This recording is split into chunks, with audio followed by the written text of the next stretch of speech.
सभी का स्वागत करती हूँ सिटी न्यूज मुजफ्फरपुर में। तो चलिए करते हैं शुरुआत आज की मुख्य खबरों के साथ। हेडलाइंस के प्रायोजक हैं विकास कलेक्शन शोरूम। मोतीपुर थाना क्षेत्र के पहाड़पुर स्थित बूढ़ी गंडक नदी में नहाने गए 2 युवक डूबे, एक की मौत, एक बाल बचा।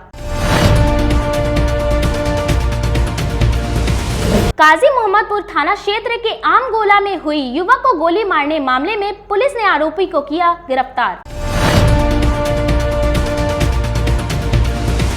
नई बाजार सब्जी मंडी में वसूले जा रहे चुंगी वसूली को अवैध बताया पूर्व मेयर सुरेश कुमार ने। तो ये थी आज की मुख्य खबरें। अब खबरें विस्तार से। मोतीपुर थाना क्षेत्र के पहाड़पुर घाट स्थित बूढ़ी गंडक नदी में नहाने के दौरान 2 युवक डूब गए, एक युवक बाल बचे जबकि दूसरे की मौत हो गई। मोतीपुर थाना क्षेत्र के बड़ियारपुर पश्चिमी पंचायत के पहाड़चक घाट स्थित बूढ़ी गंडक में रविवार को स्नान करने के दौरान 2 छात्र डूबने लगे। एक भैंस की पूंछ पकड़कर बाहर निकल गया, लेकिन दूसरे छात्र की डूबने से मौत हो गई। 10वीं कक्षा के छात्र आयुष कुमार का शव देर शाम बरामद हुआ। घटना की खबर मिलते ही परिजनों में चीख पुकार मच गई। परिजन व ग्रामीण नदी घाट पर पहुंचे। सीओ अरविंद कुमार अजीत मोतीपुर पुलिस के साथ पहुंचे और एसडीआरएफ टीम को सूचना दी। प्रत्यक्षदर्शियों ने बताया कि 2 बाइक पर सवार 5 युवक आए और स्नान करने लगे। घाट पर मौजूद लोगों ने छात्रों को किनारे में ही नहाने की सलाह दी थी, लेकिन छात्र तैरते हुए गहरे पानी में चले गए। इसी दौरान 2 छात्र डूबने लगे। एक छात्र एक भैंस की पूंछ पकड़कर बाहर निकल आया, लेकिन दूसरा छात्र तेज बहाव में डूब गया। वहीं देर शाम तक एसडीआरएफ की टीम घटनास्थल पर नहीं पहुंची थी। इसको लेकर लोगों ने नाराजगी जताई। इधर घाट पर मौजूद लोगों ने बताया कि नदी में पानी बढ़ गया है। घाट पर नाबालिग लड़के आते हैं और पानी में वीडियो बनाते हैं। इस दौरान यहाँ कई हादसे हो चुके हैं। थे सब कोई नहाने आए थे। किनारे में नहा रहे थे। इधर थोड़ा ज़्यादा गड्ढा था, उधर सब बढ़ा तो एक कोई थोड़ा तैरने आता था, तो वो तैरते उस पार चला गया। हमको ज़्यादा गड्ढा लगा और पानी घींच आता तो हम साइड में आके खड़े हो गए। उसके बाद फिर एक बच्चा था, वो भी डूब रहा था, तो भैंसी का पोछी पकड़ के उस साइड निकल गया। फिर ये 2 कोई था, तो एक हाथ की दूरी पे था। ये मतलब डूबने लगा, तो उधर से एक जो उस पार निकल गया था तैर के, वो आया इसको बचाने। जब तक वो पहुंचा तब तक वो नीचे चला गया था। 5 लोगों का उम्र क्या होगा? लगभग 20 के नीचे होगा। एक अमरजीत भैया थे और एक और थे, उनका ज़्यादा होगा कहीं। क्या नाम था 5 लोगों का? एक का अमरजीत था और एक का जावेद था, मेरा शिवम, एक का मनीष और वो आयुष छोटू था। जो डूब गया उसका नाम आयुष है। आप लोग कहाँ से आते थे? मोतीपुर। कितने बार आ चुके हैं पहले? First time. कुछ लोगों का कहना भी है कि वीडियो भी बना, नहीं टिकटॉक वाला वहाँ पे टिकटॉक तो बैन है। वहाँ पे एक कोई था जो नाव से उस पार जाने वाला था। वही अपना फ़ोन चला रहे थे, वीडियो कॉल पे किसी को दिखा रहे थे। कुछ दिनों पूर्व सरेआम युवक को गोली मारकर घायल करने वाले अपराधी को पुलिस ने धर दबोचा। आमगोला स्थित एक चिकन दुकान के स्टाफ रोहित कुमार को गोली मारने की घटना का पुलिस ने खुलासा कर लिया है। गोली मारने वाले मोतिहारी के एक युवक की गिरफ्तारी की गई है। घटना में इस्तेमाल पिस्टल व बुलेट बाइक भी जब्त की गई है। पूछताछ में स्पष्ट हुआ कि पत्नी से दुष्कर्म करने का बदला लेने के लिए घटना को अंजाम दिया गया था। पूछताछ के आधार पर पुलिस ने युवक का स्वीकारोक्ति बयान लिया है। बताया है कि उसने प्रेम विवाह किया है। आमगोला में किराए के मकान लेकर रह रहा था। इसी बीच पत्नी से झगड़ा हो गया। गुस्से में पत्नी रात में घर से निकल गई थी।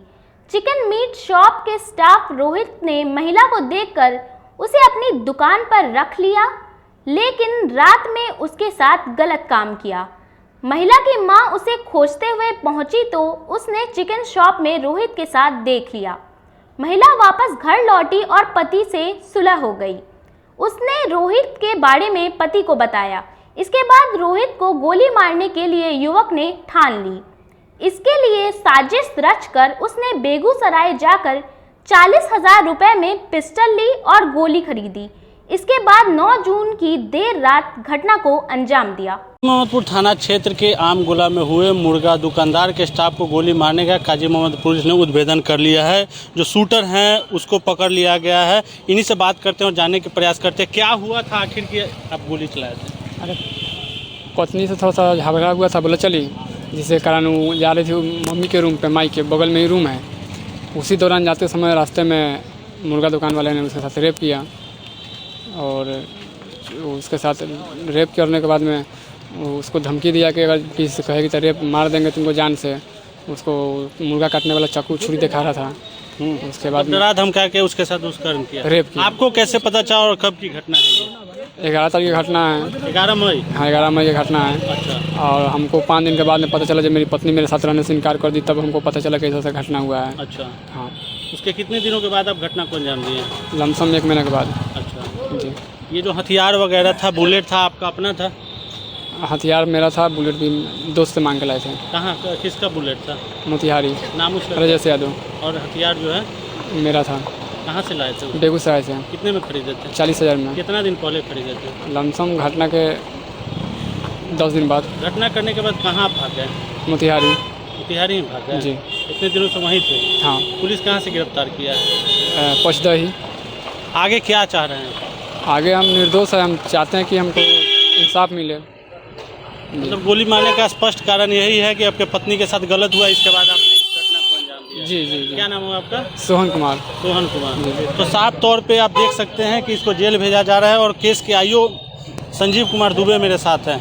अभी तक के मामले में क्या कुछ खुलासा हुआ है? खुलासा यही हुआ कि जो जिसको गोली लगी थी, जो रोहित कुमार है, वो जो सोहन कुमार इनकी पत्नी के साथ लमसम आज से एक महीना पहले उसके साथ ही ज़बरदस्ती उनके साथ बलात्कार किए थे। उसी के आवेश में आके इनकी पत्नी द्वारा बोला गया कि जब हम जी कर क्या करेंगे, तुम जी कर हमारे पति को क्या करोगे। इसी आवेश में आके इन्होंने एक कर्ज लेके, कुछ उधार पैसा लेके बेगूसराय से एक पिस्टल खरीदा और उसी पिस्टल से उसको गोली मारा, जो पिस्टल अभी बरामद हुई है। उस घटना में बुलेट भी यूज हुआ था? बुलेट भी बरामद हो गई? हाँ, बुलेट भी बरामद हुई है, जिसका रजिस्ट्रेशन नंबर नहीं है, इंजन नंबर और चेजिस नंबर है। और इसे पूछने पर अपने स्वीकृति बयान में बोल रहा है कि चोरी की है, कहाँ से चोरी की है ये नहीं बता रहा है। घटना को अंजाम देने के बाद कहाँ कहाँ ये गया और कैसे पुलिस? घटना के अंजाम देने के बाद यहाँ से ही चला गया मोतिहारी, जहाँ इसका माने अस्थाई घर है, वहाँ पे चला गया। और वहाँ के बाद दो दिन पहले यहाँ मुजफ्फरपुर में आया कि क्या हो रहा है क्या नहीं, अपने पत्नी से मिलने। तब तक कल रात्रि में SHO महोदय गश्ती के दौरान रामदयालु स्टेशन के पास इसको जब गाड़ी देखा SHO महोदय का, पुलिस की गाड़ी, तो वहाँ से भागने का प्रयास किया, तो सशस्त्र बल के साथ इसको पकड़ा गया। पकड़ने के बाद इनका पकड़ने के बाद भीड़ इकट्ठा हो गई। उसी में और लोगों के सामने इनका सर्च किया गया, तो इनके कमर से, पीछे के कमर से पिस्टल मिला।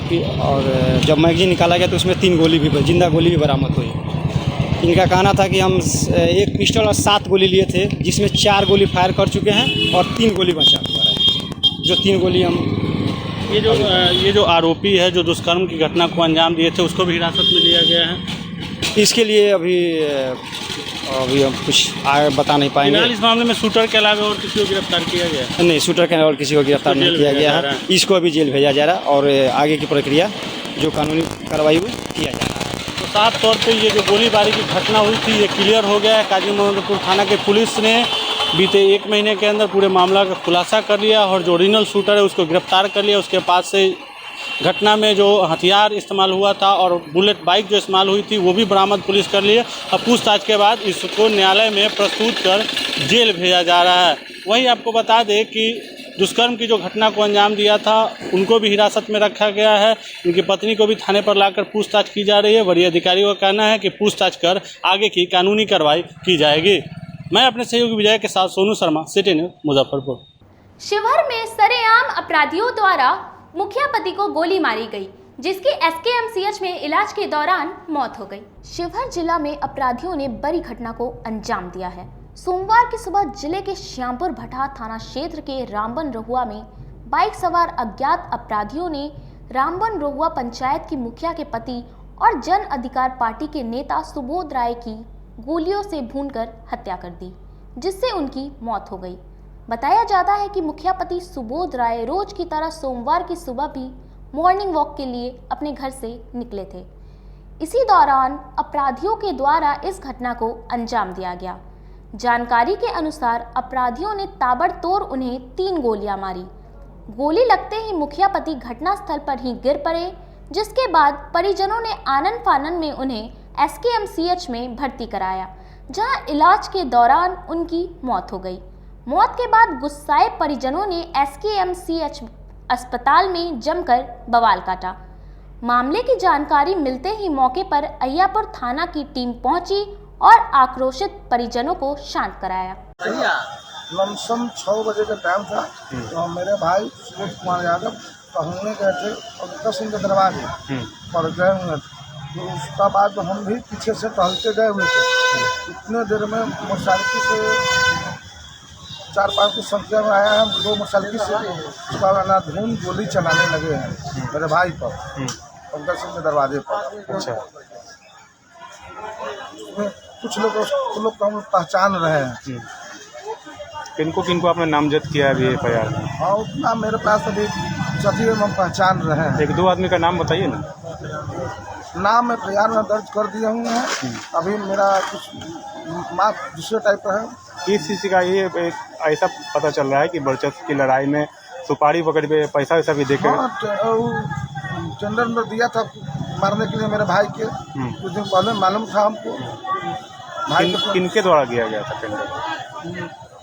हमको कुछ दिमाग अभी काम नहीं कर रहा है, कुछ नहीं बता पा रहे हैं, बाद में बताएंगे। अच्छा, तो उन्हीं के द्वारा घटना मेरे भाई को बाकी पहचान रहे हैं। मेरे भाई के मारा गोली सबको हम पहचान रहे हैं। क्या गोली मारा है? 4-5 गोली मारा हुआ है। अच्छा, पंकज सिंह से भी कोई आप लोग को दुश्मनी वगैरह? ना, कोई दुश्मनी नहीं है पंकज सिंह से हमको। अच्छा, ये हथियार वगैरह भी रखते थे पहले? पंकज से? नहीं, आपके भाई जो रखते थे? हाँ, रखते थे मेरा भाई। गार्ड वगैरह था क्या उनके पास? गार्ड नहीं था, लाइसेंसी हथियार था।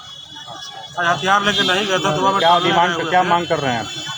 मैं मांग कर रहा हूँ, हमको गार्ड मिलना चाहिए, हथियार का लाइसेंस मिलना चाहिए। पहले भी हत्या हुई है पहले? मेरे परिवार में पहले 5 हत्या हुआ था, उसमें मुराले विनय सिंह है। 5 घटना किया था उसमें। उस समय भी सुरक्षा नहीं मिला हमको। वहाँ पर यादव लोग के बेटा जो भी उभरता है उसको हत्या किया जाता है। जिले में पहुंचे प्रशांत किशोर ने पूर्व डिप्टी मेयर माजिद हुसैन के आवास पर लोगों के साथ बैठक। पूर्व डिप्टी मेयर माजिद हुसैन के आवास पर प्रशांत किशोर पहुंचे और लोगों के साथ बैठक की। इस दौरान प्रशांत किशोर ने आम लोगों से बात की और अपनी नई पारी बनाने पर चर्चा की। बैठक में आए लोगों ने भी प्रशांत किशोर से कई सवाल किए, जिनका जवाब प्रशांत किशोर ने सरल शब्दों में दिया। प्रशांत किशोर ने कहा कि बिहार काफ़ी पीछे है, इसलिए बिहार में नई राजनीति की शुरुआत की है। बिहार में एक नई राजनीतिक व्यवस्था की ज़रूरत है विकास के नज़रिए से, क्योंकि हम लोग देश के सबसे पिछड़े और गरीब राज्य हैं।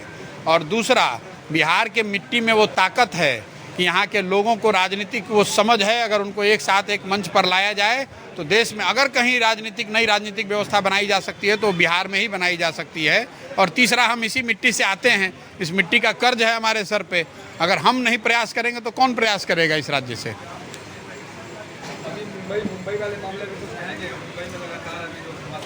नहीं, हम देखिए, वो जो देश की राजनीतिक स्थिति है इस पर हमने 10 साल खूब काम किया है। अब मैंने अपने आप को उससे बिल्कुल अलग कर लिया है। मेरा फोकस अभी पूरे तरीके से बिहार में एक नई राजनीतिक व्यवस्था बनाने को लेकर है। देश में क्या हो रहा है, राष्ट्रपति चुनाव में क्या हो रहा है, महाराष्ट्र में क्या हो रहा है, जैसे आप पेपर और मीडिया के माध्यम से पढ़ रहे हैं, हम भी उतना ही पढ़ रहे हैं। हमको इससे ज़्यादा उसमें कोई जानकारी नहीं है। पद यात्रा की शुरुआत करेंगे, लगभग 1 लाख किलोमीटर का जो उसको पूरा पार कर देंगे। नहीं, 1 लाख किलोमीटर तो कोई चल नहीं सकता है। मैंने ये कहा है कि पूरा बिहार चलेंगे और चलने में 1 से 1.5 साल का समय लग सकता है। और वो 1 साल 1.5 साल जब एक बार चलना शुरू करेंगे तो अगर बीमार नहीं पड़े, कोई फैमिली इमरजेंसी नहीं हुई तो बिना घर वापस गए एक बार में उसको पूरा करेंगे। जहाँ पर शाम हो गई उसी गांव में, उसी समाज में रुकेंगे। वहीं पूर्व डिप्टी मेयर माजिद हुसैन ने कहा कि प्रशांत किशोर में काफ़ी दम है। हम अपने लोगों से बात करके आगे की बात करेंगे। प्रशांत किशोर जी, बिहार में जो राजनीतिक स्थिति है उसको बदलने के लिए एक मुहिम में निकले हैं। उसके लिए उनके लोग आए थे कि आना चाहते हैं आपके यहाँ। हमने कहा मोस्ट वेलकम, कोई भी हमारे गेस्ट आएंगे हम उनको वेलकम करेंगे। उनकी बात सुनी, बात में जम है। अब इस पे हम अपने लोगों से बात करेंगे, इस पे आगे फिर बात होगी।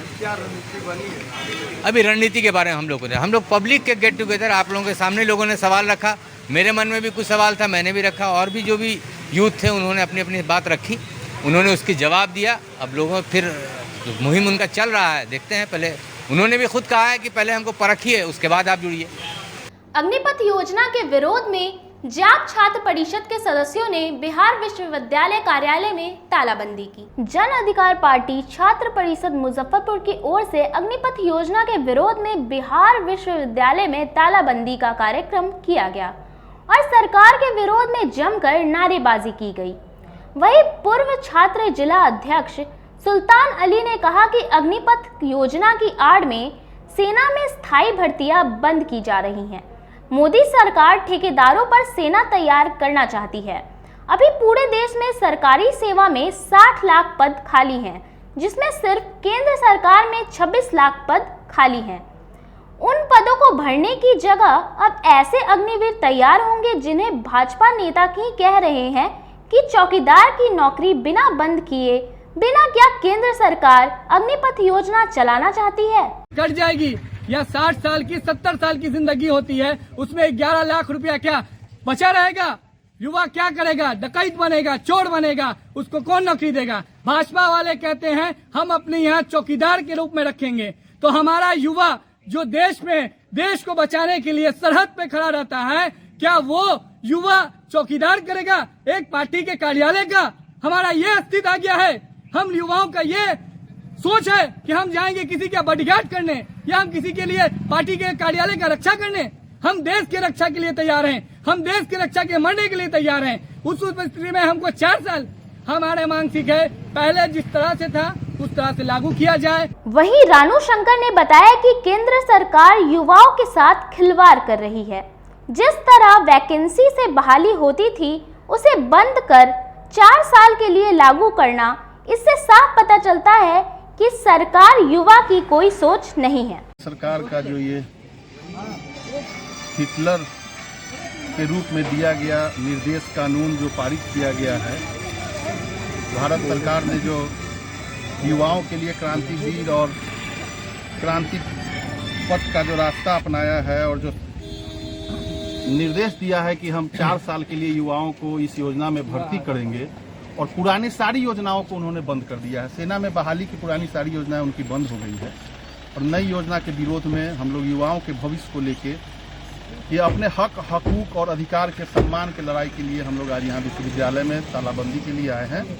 और आज पूरे बिहार के सारे विश्वविद्यालय में हम लोग का युवा शक्ति प्रदर्शन कर रहा है और तालाबंदी कर रहे हैं। यहाँ समय हो चला एक छोटे से ब्रेक का। ब्रेक के बाद जल्द हाजिर होते हैं सिटी न्यूज मुजफ्फरपुर में। कहते हैं कि मंजिल उन्हीं को मिलती है जिनके सपनों में जान होती है। पंखों से कुछ नहीं होता, हौसलों से उड़ान होती है। तो अगर आप में भी है जज्बा कुछ कर दिखाने का, अगर आपके अंदर भी है एक जीनियस, अगर आप भी छूना चाहते हैं आसमान की ऊंचाइयों को, क्रैक करना चाहते हैं IIT JEE, AIIMS, NEET, NTSC, KVPY या फिर ओलंपियाड, तो आपके हौसलों को उड़ान देने के लिए है जीनियस क्लासेस। जी हाँ, सही सुना आपने, genius classes for IIT JEE, AIIMS, NEET, NTSC, KVPY, olympiad for 8th, 9th, 10th, 11th, 12th and target. अपने बेहतरीन सक्सेस रिकॉर्ड के साथ सफलता की नई ऊंचाइयां गढ़ रहा है जीनियस क्लासेस। तो my dear students, 8th, 9th, 10th, 11th, 12th and target के लिए नए बैचेस शुरू होने वाले हैं जीनियस क्लासेस में, जहां है separate hostel for boys and girls. जल्दी से पता नोट करें, genius classes, study centre, Pankaj market, Saraiyaganj, Muzaffarpur. अधिक जानकारी के लिए कॉल करें 7635091378 या फिर 7635091387 या फिर आप कॉल कर सकते हैं 7635091396 या 9006911690 पर या फिर 9128482268। Genius Classes. For more information, visit our website www.geniusclasses.in or email us on info@geniusclasses.in. Registrations are open and new batches are starting soon. Rush to Genius Classes, Study Center Pankaj Market, Saraiyaganj, Muzaffarpur. अपने सपनों की आशिया को दे एक नई पहचान माँ Bhavani decor private limited के साथ, जो है ऑथराइज्ड डिस्ट्रीब्यूटर ऑफ कजारिया। देश की मिट्टी से बनी टाइल से देश को बनाते हैं। और जहां मिलती है सभी प्रकार के Indian and imported granite, marble, sanitary एवं कोटा स्टोन का अनोखा एवं आकर्षक संग्रह। माँ भवानी डेकोर प्राइवेट लिमिटेड मतलब a complete floor solutions. New 0 mile Dadar road, Muzaffarpur. Call 9934753111। आपका भरपूर प्यार और साथ मिलने के कारण ग्राहकों की सुविधा को देखते हुए नीलकमल का फैक्ट्री आउटलेट का दूसरा ब्रांच अखाड़ा घाट रोड KFC के सामने खुल गया है, जिसमें ग्राहकों को सभी प्रोडक्ट पर विशेष छूट दी जा रही है। वहीं नीलकमल का पहला branch Mithanpura Narayanpur road Vaishali management के सामने है, जो कि लगातार ग्राहकों की सेवा करता आ रहा है। उत्तर बिहार का पहला एक्सक्लूसिव शोरूम है, जहां ऑफिस फर्नीचर और होम फर्नीचर की सभी रेंज उपलब्ध है, तो एक बार सेवा करने का मौका जरूर दें। पहला ब्रांच मिठनपुरा नारायणपुर रोड और दूसरा ब्रांच अखाड़ा घाट रोड। हमारा मोबाइल नंबर है 9334900888 और 7004320580। नीलकमल का एक्सक्लूसिव शोरूम जो पहले से मिठनपुरा नारायणपुर रोड में अपोजिट वैशाली रूरल मैनेजमेंट में चला आ रहा है, वहाँ पे हमें आप लोगों का बहुत सारा प्यार मिला और इसीलिए हम लोगों ने अपना दूसरा ब्रांच सार्थक सेल्स एंड मार्केटिंग के जॉइंट वेंचर से अखाड़ा घाट रोड में KFC के सामने कृष्णा टॉकीज के बगल में सुविधा कॉम्प्लेक्स में हम लोगों ने खोला है, जो कि कंपनी का फैक्ट्री आउटलेट है, जहां नीलकमल के विस्तृत रेंज आपको 40% तक के डिस्काउंट पे मिलेंगे और मैट्रेस का भी एक विस्तृत रेंज है। और आप लोगों से निवेदन है कि एक बार आप पधारें। और इस दुकान की जो सबसे अच्छी विशेषता है कि उधार चालू है, तो HDFC और बजाज के माध्यम से आपको फिनांस की भी सुविधा है। आप अपने घरों को फिर से बहुत अच्छे से सजा सकते हैं।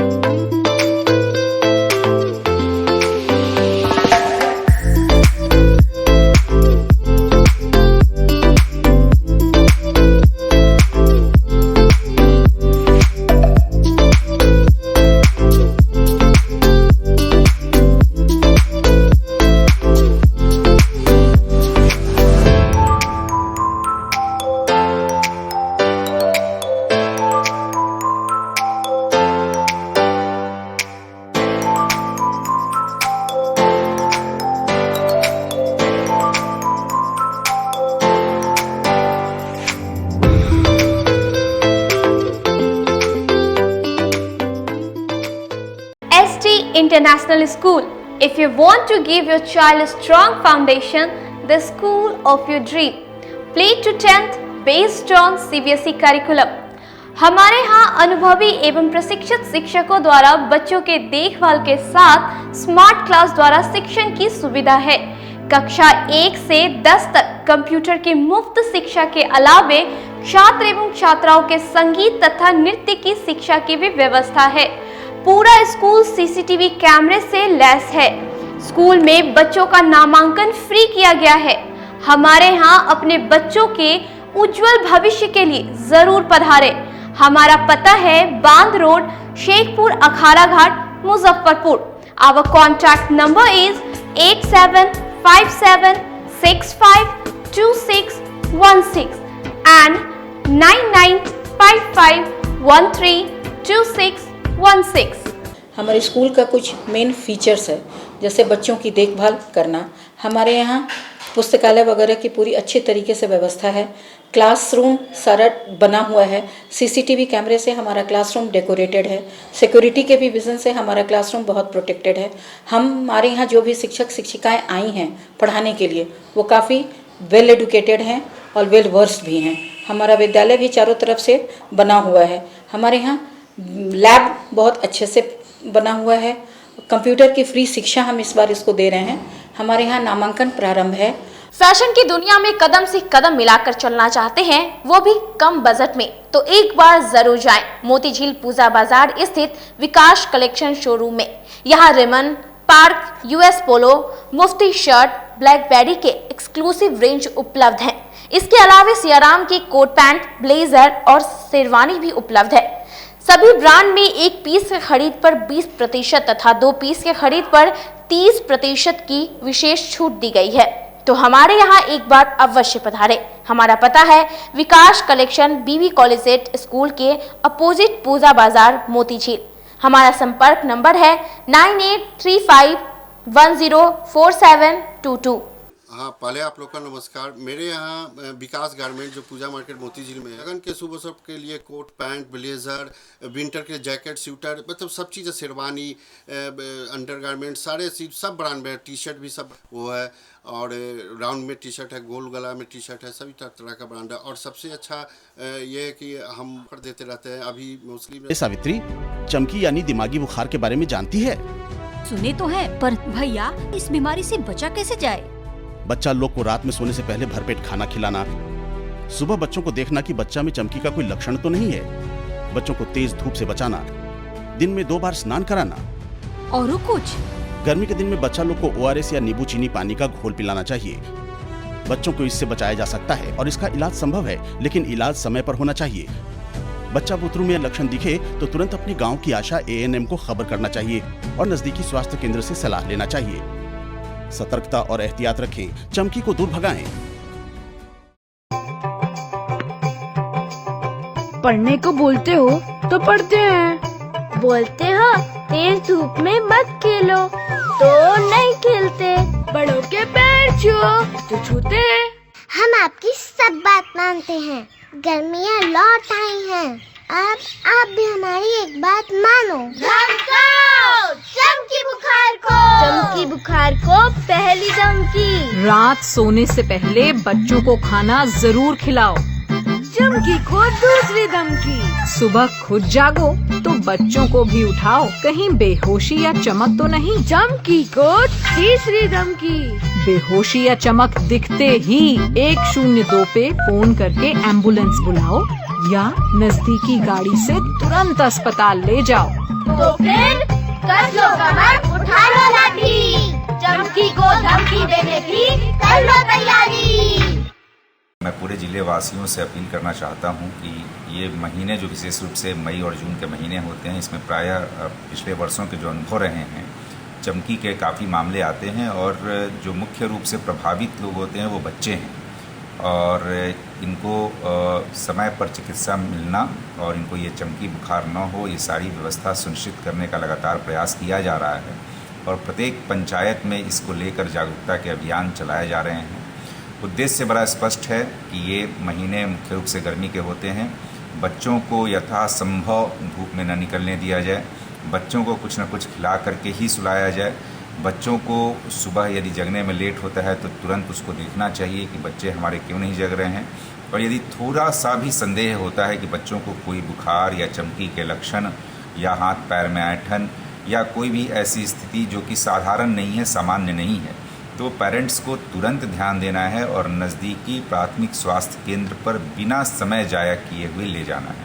मैं एक बार पुनः आपको बताना चाहूँगा कि बिना समय जाया किए हुए, क्योंकि इसमें हम लोगों ने पाया है कि वैसे बच्चों में जिसमें चमकी बुखार के लक्षण पाए गए, यदि उनको समय हम लोगों ने प्राथमिक स्वास्थ्य केंद्र पर ला करके चिकित्सा दी है तो उनको अच्छी तरीके से बचाया जा सकता है। आवश्यकता होने पर उनको मेडिकल कॉलेज भेजा जाता है और नहीं तो प्राथमिक स्वास्थ्य केंद्र पर ही उनकी प्राथमिक चिकित्सा करके उन्हें ठीक कर दिया जाता है। तो यह आवश्यक है कि यदि कोई भी इस तरह के लक्षण मिलें तो तुरंत हम लोग नज़दीकी स्वास्थ्य केंद्र पर संपर्क करें। दूसरी बात यह है कि यह मामला आने ही नहीं दें और इसके लिए आवश्यक है, जैसा मैंने बताया, कि बच्चों को धूप में न निकलने दिया जाए, सड़ी गली या हवा में खुली हुई खाद्य सामग्री से परहेज किया जाए, रात में निश्चित रूप से कुछ खिलाकर सुलाया जाए, यथासंभव मीठा खिला करके सुलाया जाए और यह प्रयास किया जाए कि बच्चे गर्मी से दूर रहें। इसके बावजूद हम लोग पूरी तरह से तैयार हैं और सारी चिकित्सा व्यवस्था जो हमारी है, सभी लोगों को पूरी ट्रेनिंग दी जा चुकी है, सभी लोग तत्पर हैं हर एक गांव में हमारे पदाधिकारी जा रहे हैं और लोगों को जागरूक करने का प्रयास कर रहे हैं।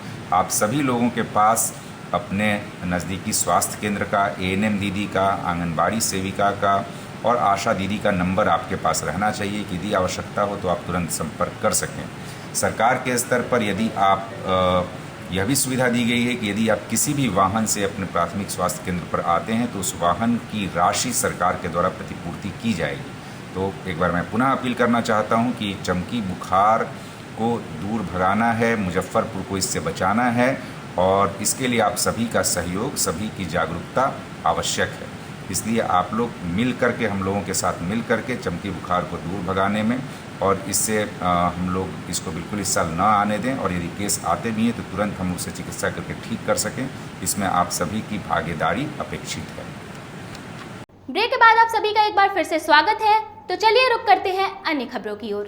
नई बाजार सब्जी मंडी में चुंगी वसूली को पूर्व मेयर सुरेश कुमार ने अवैध बताया। नई बाजार सब्जी मंडी नगर निगम की चुंगी वसूली को पूर्व मेयर सुरेश कुमार ने अवैध बताया है। उन्होंने RTI से सब्जी मंडी की बंदोबस्ती के कागजात निकाले हैं। बताया कि कागजात से स्पष्ट है कि नई बाजार सब्जी मंडी सड़क पर अवैध तरीके से लग रही है। नगर निगम ने पक्की सराय में निगम की जमीन पर सब्जी मंडी का डाक किया है, लेकिन उक्त स्थल पर कोई सब्जी मंडी नहीं है। अब डाक लेने वाले ठेकेदार जबरन नई बाजार में सब्जी मंडी से वसूली कर रहे हैं, जो अवैध और डाक शर्तों का उल्लंघन है। इसके अलावा पूर्व मेयर ने कहा है कि एक ही ज्ञापक से 2 पत्र जारी किए थे, जिसमें एक पत्र डाक की बंदोबस्ती का है। इस तरह यह बंदोबस्ती भी अवैध हो जाएगी। यदि वसूली नहीं रोकी गई तो इसके खिलाफ कोर्ट में जाएंगे। जबकि नगर आयुक्त का कहना है कि डाक पारदर्शी तरीके से किया गया है। कहीं कोई अवैध वसूली है तो इसकी शिकायत पर जांच कराई जाएगी। चुंगी वसूली नहीं वसूली जा रही है, ये रंगदारी वसूला जा रहा है। इसलिए मैं कह रहा हूँ कि नगर निगम में हम लोगों ने 2 साल पहले हम लोगों ने पास किया था कि नई बाज़ार में जो रोड पर सब्जी मंडी लगती है, जिससे यातायात बाधित होता है और वहाँ पर सब्जी बेचते हैं वो लोग रोड पर ही फेंक देते हैं, जिससे गंदगी फैलती है, बहुत सारा चीज़ थी। इसके लिए हम लोगों ने पास किया था स्टैंडिंग में बोर्ड में कि इसको नई बाज़ार से आगे में जो फील्ड है नगर निगम का, उसमें जो है सो उसमें बजाते सब्जी मंडी बसा के और उसमें शौचालय का, पानी का व्यवस्था करके, शौचालय का इसे व्यवस्था करके, जो गरीब गुरबा बाहर से आते हैं सब्जी बेचने के लिए, उसको उसमें विधिवत रख के तब नगर निगम पैसा वसूलेगा। तो अभी देख रहे हैं, लगभग साल भर से देख रहे हैं कि वहाँ पर नाजायज ढंग से पैसा वसूला जा रहा है। तो हमने नगर निगम में RTI लगा कर जब पता लगाया तो पता लगा कि नई बाजार सब्जी मंडी का नगर निगम का कहना है कि पैसा लेने का अधिकार ही नहीं है, नगर निगम से कोई स्टाफ ही नहीं है उसमें जाता वहाँ पर, तो पैसा कौन वसूल रहा है।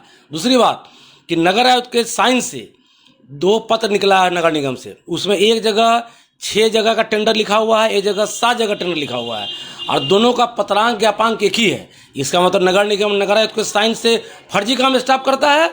हमको लगता है वहाँ से फर्जी काम हो रहा है और ये पैसा, जनता का पैसा, ये किसके पॉकेट में जा रहा है, इसका हम घोर विरोध करते हैं। और नगर आयुक्त महोदय जो अच्छे काम कर रहे हैं उनका संज्ञान में दे रहे हैं, अविलंब से कार्रवाई करें और सब्जी मंडी वहाँ बनाए बसाएं, तब जो है जाके पैसा वसूले।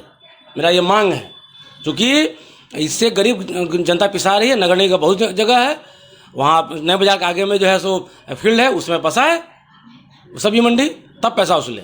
अगर नगर संज्ञान नहीं लेते, कोई कार्रवाई नहीं करते तो आगे क्या आपका? आगे आंदोलन में वहाँ पर सब्जी मंडी, भाई जो आदमी सब्जी बेचने आता है उससे 100, 150, 200 रुपया लिया जाता है। ये इसको रंगदारी टैक्स कहते हैं ना, रंगदारी हो रहा है ना ये।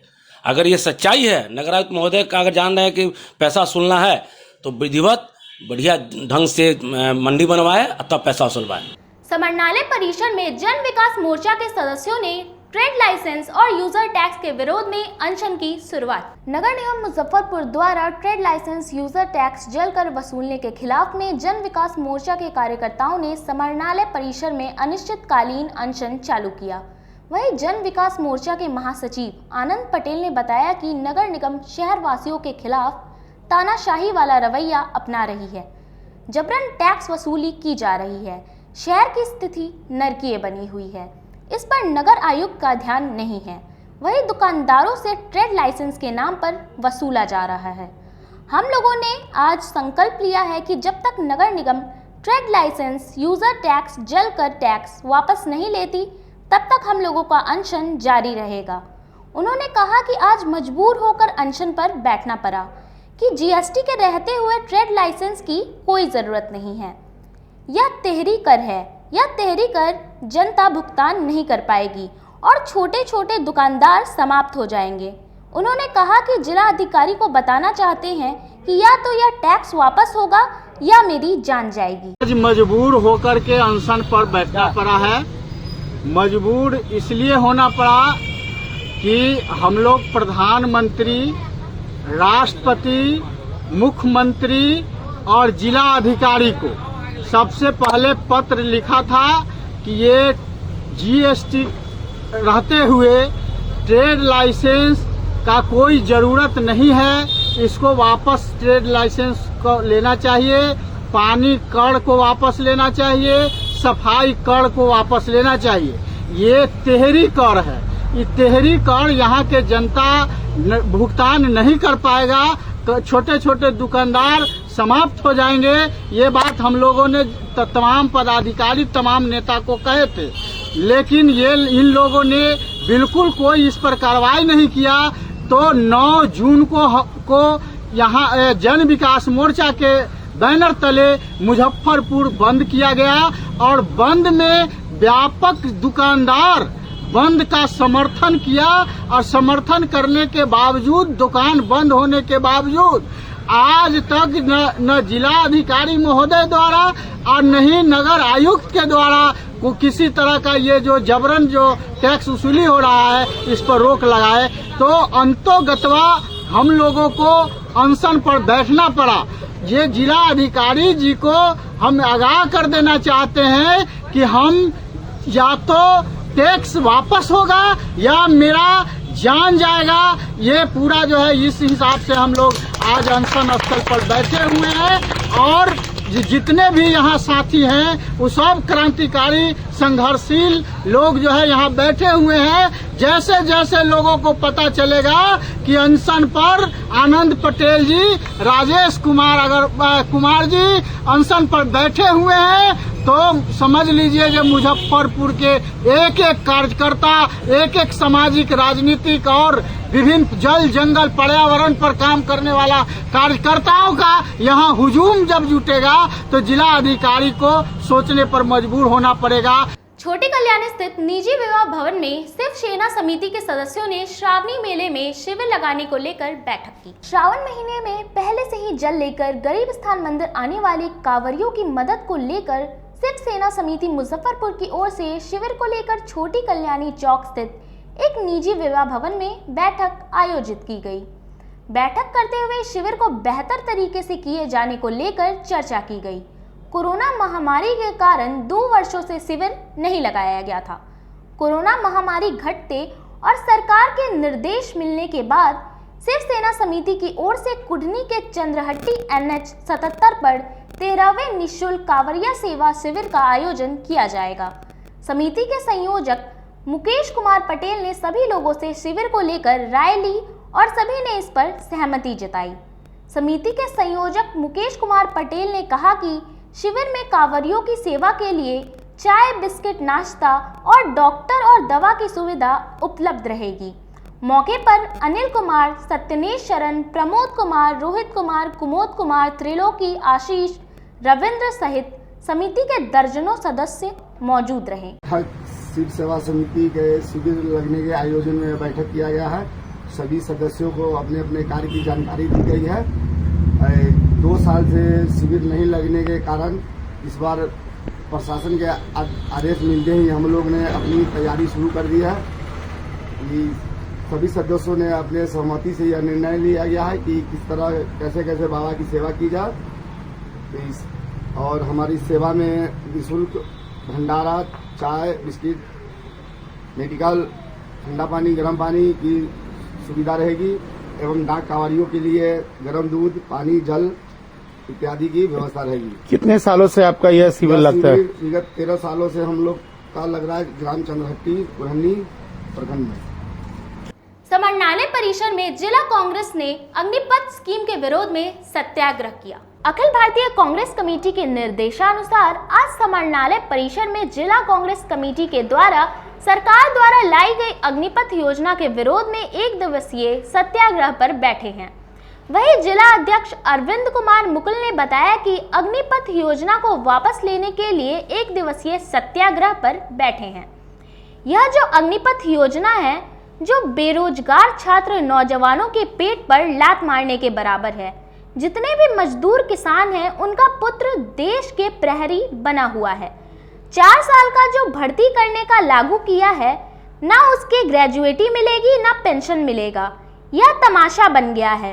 उन्होंने बताया कि अच्छा सैनिक तैयार करने में 6-7 साल लग जाते हैं, जबकि इस योजना में मात्र 6 महीने की ट्रेनिंग है। नौजवान में हमेशा डर बना रहेगा कि 4 साल बाद मेरा भविष्य क्या होगा। नौजवान 21 से 23 वर्ष की उम्र में अपरिपक्व होंगे एवं ग्रेजुएटी नहीं है तो पढ़ाई लिखाई की उम्र में सेना में भर्ती होने वाले नौजवान 25 से 26 वर्ष की उम्र में फिर से बेरोजगार हो जाएंगे। इसके लिए जिला कांग्रेस कमेटी के सभी युवा के भविष्य को देखते हुए आज मांग करती है कि अग्निपथ योजना को भारत सरकार द्वारा वापस लिया जाए। अखिल भारतीय कांग्रेस कमेटी के निर्देशानुसार जिला कांग्रेस कमेटी मुजफ्फरपुर बिहार के तत्वाधान में समाहरणालय पे हम लोग सत्याग्रह पर बैठे हुए हैं। अग्निपथ योजना को रद्द करने के लिए, अग्निपथ योजना को वापस लेने के लिए 1 दिवसीय धरना सत्याग्रह पर हम लोग समाहरणालय में बैठे हुए हैं। यह जो अग्निपथ योजना है केंद्र सरकार मोदी सरकार के द्वारा, यह बेरोजगारों छात्र नौजवानों के एकदम पेट में लात मारने की बराबर है। जितने मजदूर किसान हैं उनका पुत्र आज देश का प्रहरी बना हुआ है और सेवा करते हैं। 4 साल का जो यह भर्ती करने का जो यह लागू किया है, 4 साल में न ग्रेजुएटी मिलेगा न उसको पेंशन मिलेगा। एक तमाशा बन के, एक मजाक बन के रह गया है। हमारे छात्र नौजवान पूरे भारत में संघर्ष किए जमीन पर उतरकर कि एक सेना में बहाली भी गरीब का बेटा जाते थे, बहाल होते थे, देश का रक्षा करते थे। खबरों का सिलसिला यही होता है समाप्त। अब मुझे और मेरी पूरी न्यूज़ टीम को दीजिए इजाजत। कल फिर मिलेंगे आपसे शहर की तमाम खबरों के साथ। धन्यवाद।